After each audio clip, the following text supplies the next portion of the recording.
మంచి యువకుడు బుద్ధివంతుడని వారు చేరదీశారు. నమ్మకంగా పనిచేస్తున్నాడని ఇంట్లో మనిషిలా చూసుకున్నారు. అన్నం పెట్టి ఆశ్రయం కల్పించారు. ఉపాధి చూపించడమే గాక ఆర్థిక లావాదేవీల పెత్తనమంతా అప్పగించారు. సొంత మనిషిలా ఇంట్లో అందరినీ వరుసపెట్టి పిలుస్తుంటే తమ వాడేనని వారు మురిసిపోయారు. కానీ ఆ అతి చనువును ఆసరాగా తీసుకున్న ఆ యువకుడు ఏం చేశాడు? ఆశ్రయం కల్పించిన ఇంటి మనుషుల పట్ల ఎలా ప్రవర్తించాడు? కుర్రతనంతో ఆ యువకుడు చేసిన తప్పును మందలించి వదిలేయకుండా ఆ కుటుంబ సభ్యులు ఎలాంటి శిక్ష విధించారు?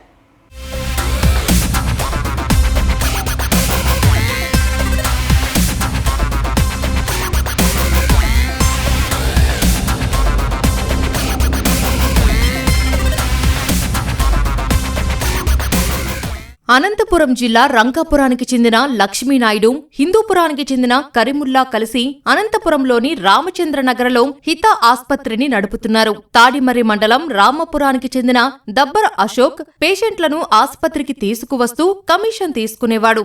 ఈ క్రమంలో లక్ష్మీనాయుడుతో అశోక్ కు పరిచయం పెరిగింది. అప్పుడప్పుడు కుటుంబ అవసరాల కోసం అశోక్ ను డ్రైవర్ గాను వాడుకునేవారు. ఇంట్లో అందరితో కలిసిపోవడంతో అశోక్ ను ల్యాబ్ టెక్నీషియన్ కోర్సు చదివించి తన ఆసుపత్రిలోనే ల్యాబ్ టెక్నీషియన్ గా ఉద్యోగమిచ్చాడు. ఆస్పత్రికి చెందిన ఆర్థికపరమైన వ్యవహారాలు కూడా అశోక్ చూసుకునేవాడు.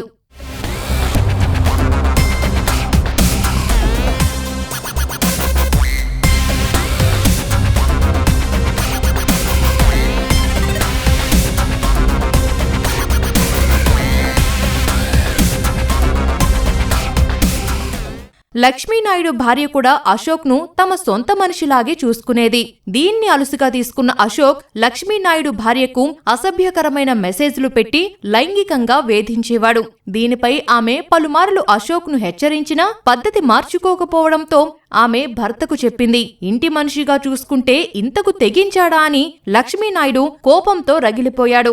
వ్యాపార భాగస్వామి కరీముల్లాతో కలిసి ఆస్పత్రిలోని 4వ అంతస్తుకి అశోక్ ను పిలిచి బాగా కొట్టారు. కొద్దిసేపటి తర్వాత లక్ష్మీనాయుడు తన స్నేహితుడైన రౌడీ షీటర్ కార్తిక్ కు ఫోన్ చేసి పిలిపించాడు. కార్తిక్ వచ్చి రాగానే అశోక్ ను కర్రలు, ప్లాస్టిక్ పైపులతో విపరీతంగా కొట్టాడు. దీంతో భయపడిపోయిన అశోక్ ఆస్పత్రి 4వ అంతస్తు నుంచి కిందకు దూకేశాడు. చెట్టు కొమ్మలపై నుంచి కింద పడి అశోక్ గాయపడ్డాడు. పరుగెత్తుకుంటూ వెళ్లి ఓ ఇంట్లో దాక్కున్నాడు. అప్పటికే విపరీతంగా కొట్టడంతో పాటు ఆసుపత్రిపై నుంచి కిందకు దూకడంతో స్పృహ కోల్పోయాడు.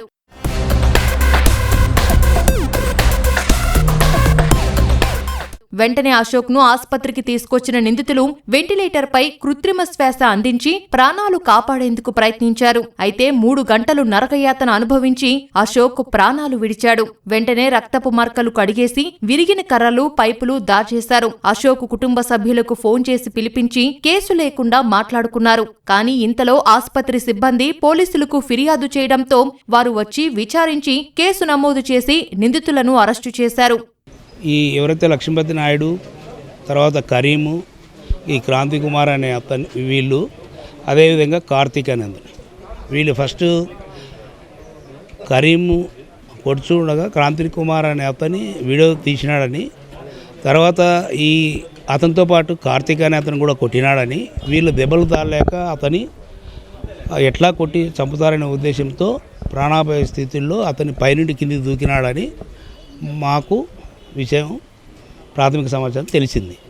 దాన్ని బేస్ చేసుకొని మేము అదే సెక్షన్ల కింద కేసు నమోదు చేసి ఇప్పుడు వాళ్ళు ఎవరైతే దానికి కారకులైనారో లక్ష్మీపతి నాయుడు, కరీము, తర్వాత క్రాంతి కుమారు, కార్తీక్ అబ్స్కాండింగ్ ఉన్నాడు. వచ్చిన తర్వాత అతన్ని కూడా ఈ కేసులో అరెస్ట్ చేయడం జరుగుతుంది. అశోక్ వాళ్ళ భార్యకు అసభ్యకరంగా మెసేజ్లు పెడతా ఉన్నాడని ఆ విషయము వాళ్ళ భార్య కరీంకు చెప్తే కరీము లక్ష్మీపతి నాయుడు చెప్పడం జరిగింది. దానిపైన అతన్ని బెదిరించాలనే ఉద్దేశంతో వాళ్ళ హాస్పిటల్లో పిలుచుకొని ఆ రకంగా ప్రవర్తించడం జరిగింది.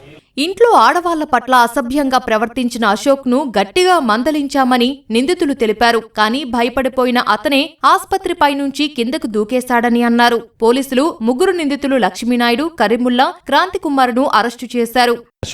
అశోక్ అనే వ్యక్తి బట్టలు లేకుండా గోడ నుంచి కిందకు దిగిన సిసి ఫుటేజ్ ఒకటి వచ్చింది. తర్వాత పోలీస్ ఇన్ఫర్మేషన్ ప్రకారము దాన్ని తీసుకొని పోయి కేసు కట్టి చూస్తే ఒక వ్యక్తి అక్కడ డెడ్ బాడీగా ఉన్నారు.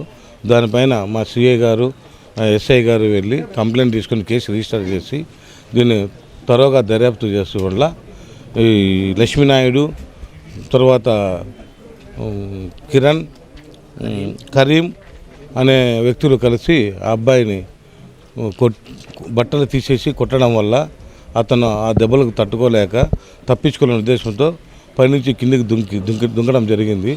తర్వాత అతను దుంకి వెళ్ళిన వాడిని మళ్ళీ వీళ్ళు తీసుకొని వచ్చి అండర్ ట్రీట్మెంట్ ఇచ్చారు. ఆ తర్వాత అది చనిపోయినాడని తెలిసింది. దానిపైన కేసు రిజిస్టర్ చేసి ముద్దాయిల్ని అరెస్ట్ చేయడం జరిగింది. అతి చనువును అలుసుగా తీసుకొని అసభ్య మెసేజ్లు పెట్టిన యువకుడు ప్రాణాల మీదకు తెచ్చుకోగా తల్లిదండ్రులను పిలిపించి గట్టిగా మందలించి వదిలేయాల్సిన వారు అతిగా కొట్టి చంపేసి జైలు పాలయ్యారు.